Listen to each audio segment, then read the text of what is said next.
একদমই উপকারী না। কারণ লেবুতে থাকে হচ্ছে ভাইটামিন সি।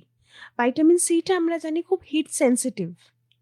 মানে যখন আমরা আমলকি বা এগুলো আমরা ল্যাবে কাজ করতাম, স্যাররা বলতেন, "আরে আমলকিটাকে এভাবে খুলে রাখিস না।" মানে ও এতটাই সেনসিটিভ হয় ভিটামিন সিটা।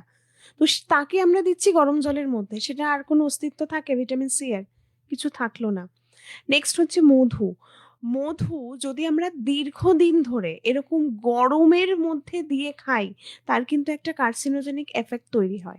Oh my God! সেটা আপনি ১ মাস খেলে কিছু হবে না। Long term use. সো আমি সকালবেলা উঠে লেবুটা তো অ্যাসিডিক।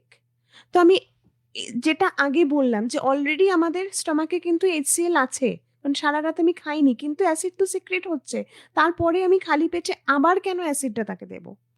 একদমই দেব না। এটা কেউ যদি বছরের পর বছরও খেয়ে যায় তার কিন্তু উপকার কিছুই হবে না সেক্ষেত্রে।